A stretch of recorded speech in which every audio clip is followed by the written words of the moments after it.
Hey guys, it's me Sarah, and if you're in high school, I would recommend keep watching, and if you're an 8th grader going into high school, it also can be convenient to watch. What today? Today I am going to talk about preparing for finals. Now, it is May, so a lot of finals are coming up. So far, I have taken 6 finals, and I have passed all of them. Okay. So I'm going to give you my schedule quickly, which goes choir, honors English, honors bio, honors algebra 2, yearbook, health, and ComCon. And basically, I've so far, like I said, got either A's or B's in all of the finals. So sit down, write notes, and get ready. So number one is if you are in a performing class like choir or band or even theater, prepare yourself. Meaning, don't not practice. Because I know when I had my theater final, I got really scared because I would not practice at home. Aw, Cody. Come here, babes. Anyways, so, but I still, gotta be on that. But when you practice, you see it's a lot easier to actually excel. My choir class got a 92% on our performance grade. We performed Breaking Free from High School Musical and Young and Beautiful by Lana Del Rey. And honestly, it was kind of cool, like, seeing the transition, because if you saw what we did at the beginning of the year compared to the end, there's a really big difference. So, if you are in a performing class, any form of it, please really, really, really practice. Really get the hang of it. Really understand what you're doing, and because in the end, it will work out. And I'm going to pause to eat for a second. Make microwavable soup. Now, anyways. Next. For your academic classes, number 2. For your academic classes, my best advice is do the handouts they give you. Like, my English handout. I, first of all, was given the story and was given the poems. If you get poems, the best thing you can do is paraphrase it so you understand what's happening in the poem. It helped me a lot, because without paraphrasing, I would have just bombed it, because I would not have understood these because of the wording. Now, in today's society, it's okay to go online and, like, write down somebody else's paraphrase, as long as you understand it. For the story, read it. Read it multiple times. Read important things. And if they give you a handout like this, it's like, write quotes and explain them and topic sentence, do it. It saves so much time. If I had not done this, I would not have finished my final. I was able to write my whole paragraph because of this. In English, I got a B-. But I think the reason for that, more or less, was because of grammar situations like, which meaning or which way should this phrase be said?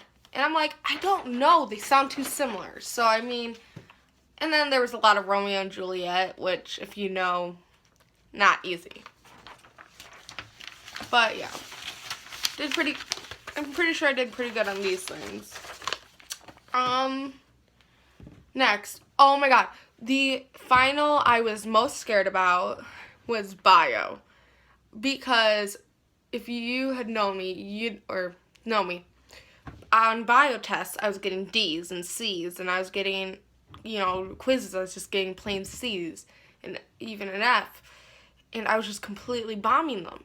So I was completely ultra terrified for this final. But I did this study guide, the beautiful study guide. Where's my picture? I kind of want to draw that. Or show that. I like that. So you gotta see this beautiful, yeah. And I mean, we went over a lot of what was on the finals, so I think that made it a lot easier. But I went to look through this, and it was easy. For some reason, I was just understanding things, and for once, because we've done it so many times, and bio was my highest final grade. Not my final grade, but the finals.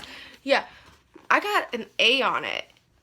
Like a 93.3 repeated. That doesn't happen. I get D's. And I shouldn't be proud of that. And I got a B- in the class. Like, I was at a C, like a strict C. I was at one point almost at a D.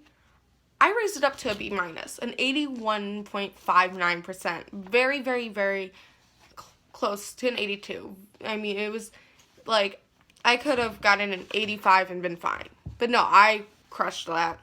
5 wrong out of 60. And that helped me a lot. Okay, so if you're not into math, get into it.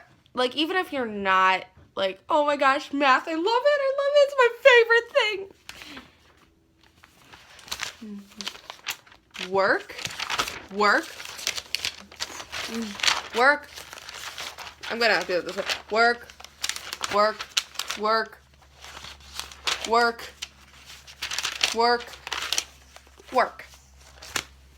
And that wasn't the end of it. When you're given something like this, that's telling you problems that's gonna help you, do it all. I had one due Wednesday, two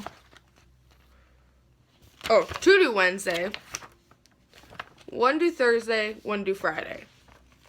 But then I had 2 that I didn't have due, which screwed it with me. So it's always a good idea to really try to understand the concepts. And if you're not understanding, you have Google. You have notes. My folder is like huge with notes. It's okay to have a lot of notes. And that's, so I got a B- on the test. So again, it was a really good test, honestly. What else about it? Yeah, just really try to understand the problems. If you're going to get equations on the test, I suggest only understanding the variables rather than having to extensively do the, we had some equations on the test, like, the equation for a geometric series, like, you got your first number times the rate to the n minus t. And yes, that is easy, but you don't want to focus too much time on that rather than equations that's not going to be there. I'm not saying not study, but work on the things that aren't going to be there. So I don't have my next 2 study guides, but I can still explain them. So in health, 110 questions, and I got an A-. But anyways, the thing is with health, I guess I understood it, but doing the packet, and same with ComCon, which is economics and computer economics, when you're doing these things, even though you're like, kill me, I don't want to be here, kill me, I'm done, my soul, help. Even though we're all like that when we're doing these, you're like, I don't care about 8, 1, plus r to the n minus 1. I don't care about it. Okay. And that's basically the conclusion of this. Is when you study, even if it's just writing things out, you are helping yourself because now you're remembering the things that you forgot. That it's going to help you go through it faster. If I had not studied for the bio, I might have gotten a D, and I might have been at like a C, just a plain C, not even a C+. And that's why, just study, practice, and that's the best advice you're going to get. And if you have to, if writing things down isn't fun for you, make it a game, make it a sport. Like, if you're athletic and you like, I don't know, baseball, say, for every question you get right, you get this many pitches, or something like that. If you're not athletic and you're just lazy, like me, don't worry, I'm lazy, and you just want to make it like you just want to watch TV, well, things I did, because I get bored very easily, is took this study guide and did it while watching TV or watching YouTube, because it just made my life so much easier, so much more entertaining, and, well, it works out, and, yeah, so, and health, I said an A-. But anyways, thanks for watching. Go nail those finals, go get your A's and B's, go enjoy summer, because you know what? Today is the present, and you know why? Because you're in it. Thank you guys, and goodbye.